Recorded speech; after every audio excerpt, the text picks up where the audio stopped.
People often fight over the substance of beliefs, that is, what particular beliefs we should hold. Believe us when we say raw milk is good for you and will cure all ailments. No, believe us when we say that raw milk could poison and even kill you. Believe us when we say that universal childcare is better than low-income childcare benefits. No, adopt our belief that we should send $10 billion more to Israel. But before we ask what to believe, some philosophers ask, when should we believe? Or more precisely, when is it ethical to believe something? This is a more fundamental question about how we should interpret the world, and one I find quite interesting. Most people spend time trying to cultivate accurate beliefs because we make our lives meaningful by acting in the world, and so we don't want to act upon false beliefs. We want to be sure that the meaning we create aligns with what we intended. This relies on the assumption that it is right or ethical to believe only true things. But what actually makes truth ethical? Is it because truth is intrinsically good, or because truth is instrumental to good consequences? Moreover, what does an ethical belief look like? Due to the influence of the scientific method, you probably think it's ethical to believe whatever has more evidence. So if tons of academic papers, medical professionals, the government health department, and Dr. Mike tell you that raw milk is not safe, then maybe we can ignore RFK Jr. taking raw milk shots. But the standard of believing whatever has more evidence becomes tricky when it comes to more conceptual beliefs, such as politics, morality, and religion. For example, how do you weigh evidence for a spiritual belief when spirituality is grounded in faith? As Kierkegaard said, faith is a belief that extends beyond what can be proven by evidence. It is a subjective choice to accept the unknown and trust that there is something larger than oneself. If faith is what gives deep meaning to some people's lives, then maybe we should revisit what we consider to be an ethical belief. To help us think through these issues, let's look at two philosophies that argue when it's permissible to believe something. We got evidentialism on one side, represented by W.K. Clifford's essay, The Ethics of Belief, and pragmatism on the other, represented by William James' essay, The Will to Believe. Let me bring them in.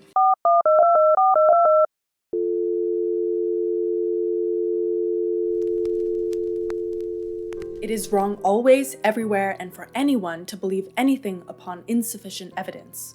This is the evidentialist's belief. Yes, hi, that is I.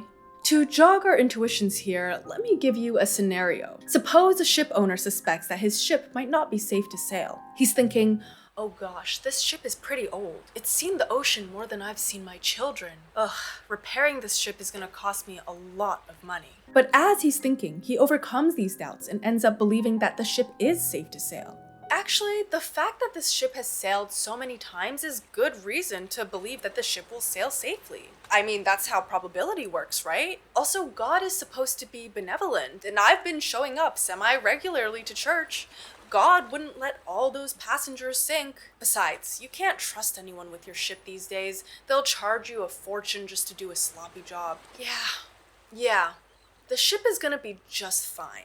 The ship owner sincerely believes this. He sends a bunch of people off to sea. A week later, the ship sinks and all the passengers are lost. People tend to think that the ship owner is guilty in some way. It doesn't matter that he genuinely believed the ship was safe to sail. The belief was false, which caused people to die. In fact, the ship owner knowingly suppressed his own doubts instead of giving them weight or finding external perspectives. Extra guilty behavior. But for evidentialists like I, the problem is not that the ship owner acted on a false belief. It's that he had no right to hold such a belief. Even if the ship ended up sailing safely, I say that it was still wrong for the ship owner to believe that the ship was safe. The real problem with his belief was not the outcome, but the belief's basis on insufficient evidence. Quote, when an action is once done, it is right or wrong forever. No accidental failure of its good or evil fruits can possibly alter that. The man would not have been innocent. He would only have been not found out. The question of right or wrong has to do with the origin of his belief, not the matter of it. Not what it was, but how he got it. If you don't have strong evidence for your belief, then you ought not to believe. It's better to remain in doubt than to believe in something false. One way to interpret the evidentialist argument is to think of it like rule consequentialism. Rule consequentialism says that we should follow a set of rules. If generally followed, it would produce optimal consequences. Thus, an act is wrong if it violates one of those rules. We can use rule consequentialism to support evidentialism like this. 1. As a general rule, prohibiting beliefs without evidence leads to the best consequences. 2. Therefore, it is always wrong to believe without evidence, even if sometimes it's harmless. Let's break down that first premise. Every belief has some influence on action. Now, some of you are going, nuh-uh, I have some beliefs that stay up in my head only. I can separate what's up here from what I actually do. To that, I must disagree. When we make decisions on how we act, it is never a totally open and free choice. Once we believe something, it's impossible to not have that belief influence our actions. After all, the conviction of a belief is what distinguishes belief from mere thought. Quote, "No real belief, however trifling and fragmentary it may seem, is ever truly insignificant. It prepares us to receive more of its like, confirms those which resembled it before, and weakens others. And so gradually it lays a stealthy train in our inmost thoughts, which may someday explode into overt action and leave its stamp upon our character forever."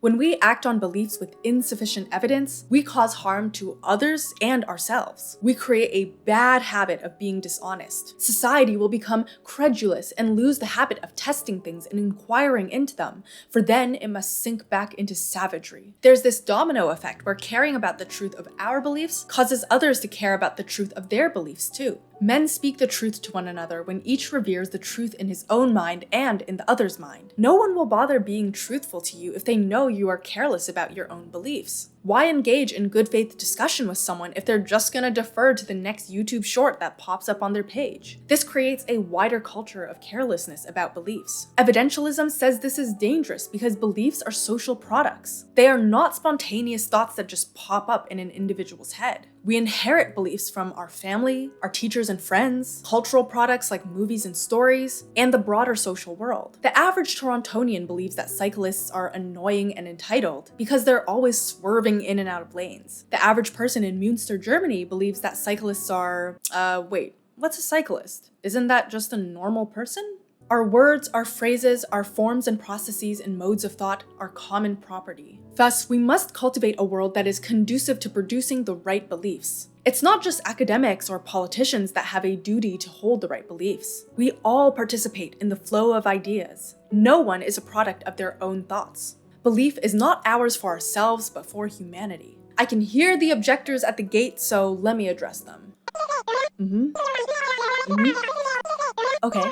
They are worried that evidentialism defines sufficient insufficient evidence too strictly. Evidentialism would seem to require us to give up beliefs on more controversial matters. In fact, many moral or political beliefs cannot be settled in the way that evidentialism seems to require.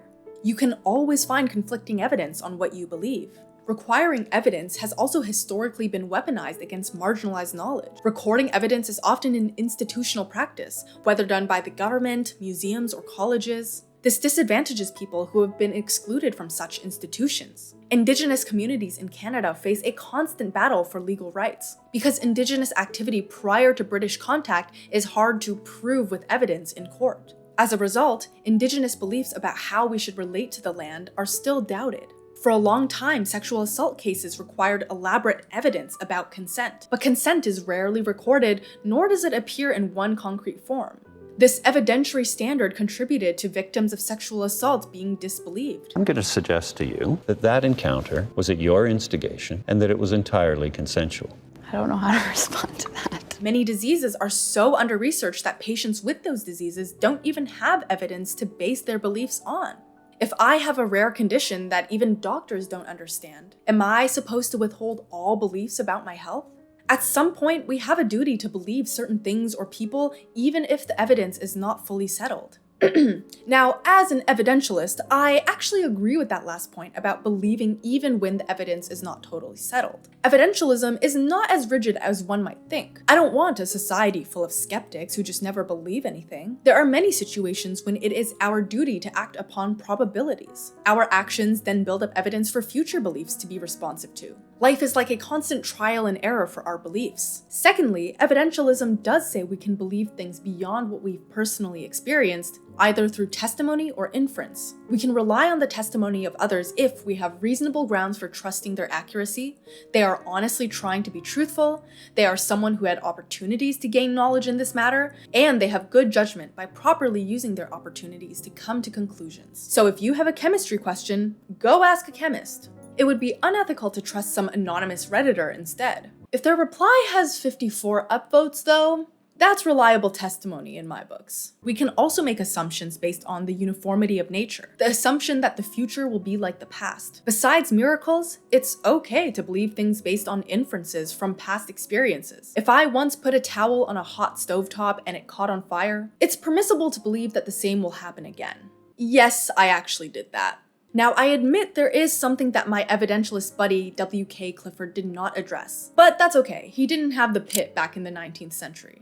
As I was watching The Pit, though, a show set in a Pittsburgh emergency room, I had a question arise in my mind. Recall the rule consequentialist way of framing evidentialism. As a general rule, prohibiting beliefs without evidence leads to the best consequences. Therefore, it is always wrong to believe without evidence, even if it's sometimes harmless. But even if all beliefs with insufficient evidence have bad consequences, maybe it's okay to still hold those beliefs? Our actions have complex effects on the world. Sometimes good and bad consequences result from our beliefs. And sometimes it's not clear if more good or bad will result. The Pit shows how medical staff regularly have to hold beliefs that lead to bad consequences. In the first season, Dr. Robbie and Dr. McKay go back and forth on whether they should call the police on this guy, David, who might be an incel-type school shooter. In other words, the doctors are trying to decide what to believe about David. Here is the evidence before them. David brings his mom, Teresa, to the ER because she is vomiting uncontrollably. Once Teresa is treated, she tells Robbie that she found a list of girls' names in David's notebook who he wanted to eliminate. She was worried about him hurting the girls in his notebook, but he recently turned 18, so she couldn't force him to receive medical help.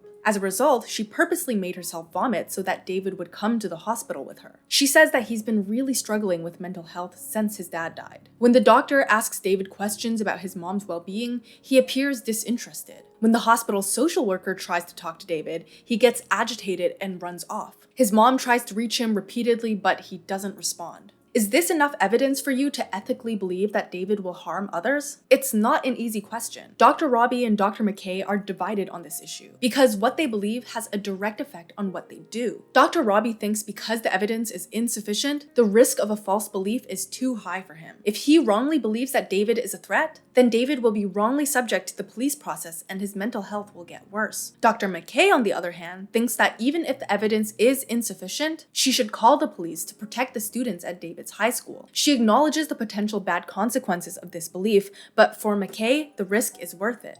I'm a bit puzzled by this issue, and I'd like to hear what you think. Perhaps this is a good point to call in my pragmatist friend. Maybe she'll have an answer. Hey, it's your turn? No, you can't just... No, I can't wait. I'm already late for dinner with the other evidentialists. Okay, I'll just tell the editor to fade into black or something. You know how video essays always put like some title, text, so I'll just have them put a background with some text on it to signal what they're about to talk about next. Suppose you consider all the arguments for and against religion. You read every book on religion, attend lectures from religion professors, you watch every shitty video essay made by 20-year-olds on religion. You even learn new languages to read the primary religious text. And in the end, you're like, shoot, I don't have clear evidence for any position. If evidentialism is true, then the ethical thing to do is to withhold judgment and remain agnostic. It would be unethical to believe that religion is true or false. This reveals evidentialism's biggest flaw. Evidentialism does not track how human psychology actually works. Humans cannot just change our opinions at will by intellectually weighing evidence. Can we, just by willing it, believe that Abraham Lincoln's existence is a myth and that the portraits of him in McClure's magazine are all of someone else? Can we, by any effort of our will, or by any strength of wish that it were true, believe ourselves well and about when we are roaring with rheumatism in bed, or feel certain that the sum of the two $1 bills in our pocket must be $100? In fact, most of us don't know why we believe the things we believe. Here in this room, all of us believe in molecules and the conservation of energy, in democracy and necessary progress. Most people don't know why we believe in these things. We just recite a few arguments that others have told us. Evidentialism dogs on faith-based beliefs when, ironically, many beliefs are based in some faith in the status quo. I suspect then that the evidentialist doesn't believe in evidentialism because it's the more rational theory. Rather, the evidentialist is scared of being wrong. As beings that can know things, humans typically have two duties. First, to know the truth, and second, to avoid error. These might sound like two ways of saying the same thing, but really they are distinct duties. The easiest way to avoid error is to believe nothing. You miss 100% of the errors you don't make. The easiest way to know truth, however, is to believe everything. Sure, you'll believe many falsehoods, but you'll also catch the truths along the way. We need a balance of both duties, avoid error and know truth. But unfortunately, evidentialism has an avoidant attachment style. Pragmatism agrees that when beliefs can be settled by evidence, we should do that. But pragmatism also recognizes cases where appealing to evidence doesn't work. Like, have you ever tried to figure out how someone feels about you? You notice that they compliment you every day, and they took you out to lunch recently too. But they also are generally a friendly person. You find yourself wondering, do they like me? The variety of ways that people experience attraction already makes it difficult to settle this belief on evidence alone.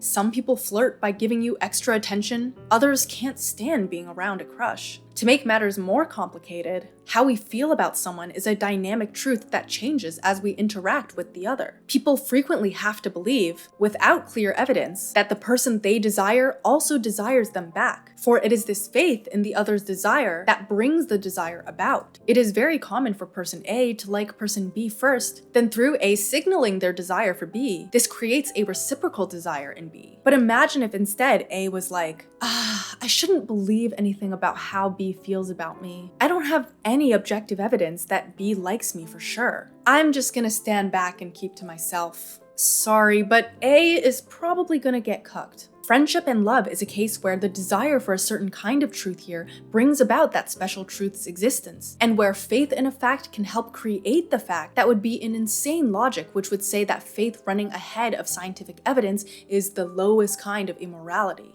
This brings me to the pragmatist position. It is rational to believe something without good evidence when the option is forced, live, and momentous. Let's define those terms. An option is a choice between two hypotheses when we're trying to decide whether to believe X or Y. There are several kinds of options. Options can be living or dead, which measures how real the possibility of a belief is. If I say to you, be a theosophist or a chemetic, it's probably a dead option, because no one really participates in those beliefs anymore, even though technically you could be a theosophist. But if I say, be an atheist or be a Christian, this option is alive to you, even if just a little. Pragmatism has a general rule that humans disbelieve facts and theories that are no longer useful. So usually a hypothesis is dead when believing that thing serves no use anymore. 2. Options can be forced or avoidable. Forced options leave you with no alternative. Go outside with or without your umbrella is an avoidable option because you can just stay inside. But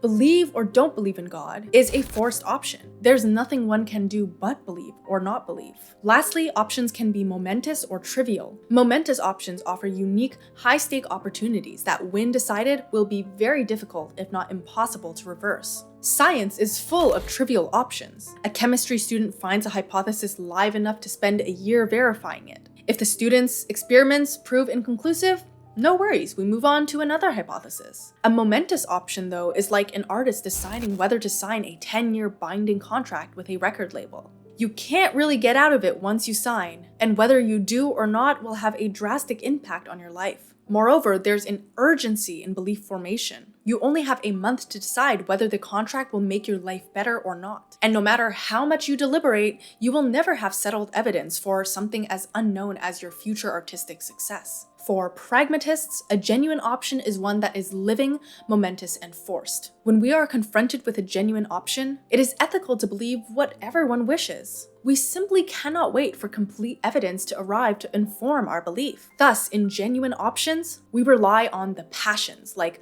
feelings, desires, and fears to inform our beliefs. Spirituality or religion is a genuine option. If you wait until you're on your deathbed to believe in higher forces, well, too late. Faith isn't something you can just arbitrarily decide at the very last minute. Pascal's wager presents us with a logical probability. There are huge benefits to believing in God. If we wager correctly, then we escape eternal damnation. If we are wrong, so what? We'll be buried in the ground with any other atheist or agnostic.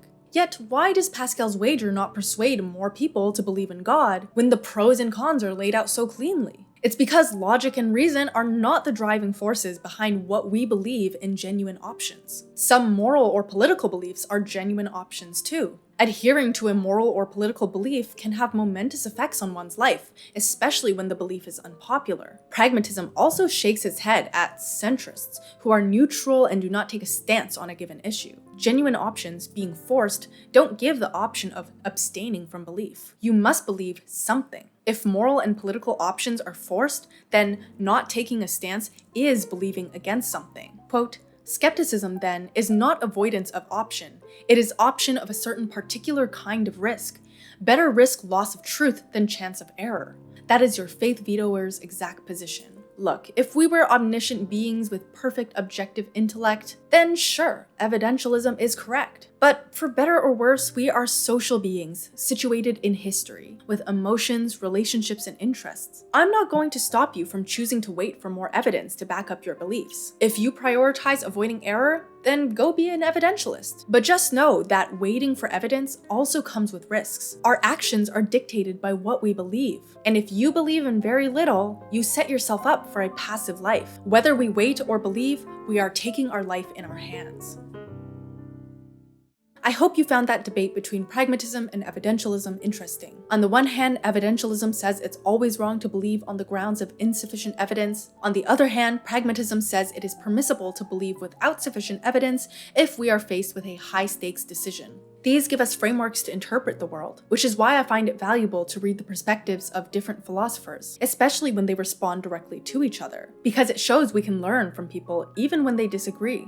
Understanding different philosophies helps me be more open-minded to why people believe what they believe. It also helps me understand myself better as well as society more broadly. Let me know which side you find yourself on, or if you ascribe to a different opinion. If you want to support my channel more, you can go to my Patreon. I'd really appreciate it because these videos take a lot of work, especially when I have another job outside of YouTube. You can find extra videos on there, such as this video I just did recently, if you want to stick with the ethics wave, about Philippa Foot's critique of consequentialism. Conflicted by the trolley problem. Can't explain why you should follow their rules. Most well-known thinker was a racist. Intuitive ethical theory can easily answer the trolley problem, literally willing to kill people for their greater good.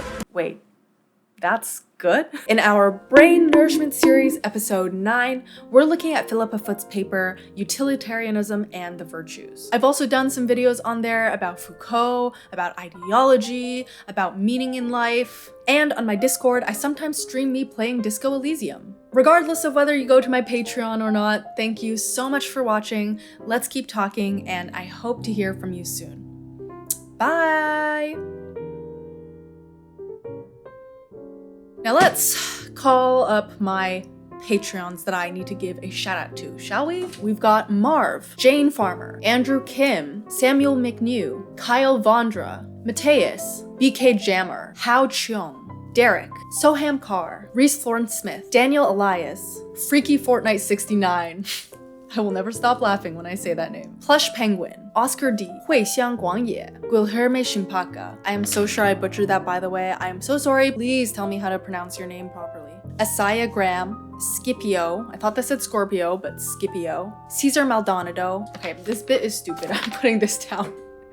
Little Pretty Amy, Coleman, Zoe, Skull Kid FS, Ethan Safai, Lenny, Sean McCarroll, Jacob Shell, Dylan Olives, Charles, Matthew Kim, Auntie Oedipus, Michael Shank, Ivan Toria, Max Montez Souza, Wubulisi, Dumple, I'm Curious, Anthony, Joe, Ray Alasoya, Gregor Rant, C Jessica, Survivor Soul, Lantern Light, Robert Lai, Island Lahane, Angel Ramirez, Rohan Prasad, Cookie Monster, Pedro Martins, PCC, Sruti Subramaniam, Vo, Sean C, Zoe, Jimmy D, Archie Sizzy Wan, Burrow Fiddle, KS, Subasa Lin, Gali Kali, Manny S, Yura, Francisek Stefanik, ZKH, DPZ, William Bowen, Ryan Nuki, Drasil, Cyrus Orion, Plenty Pack, Kyle Bova, Farman Panu, Odie, Sam, Zoe Alred, JL_Arbor21, Bonzo, Guilherme Goncalves, Will, Jeannie, Drew Singal,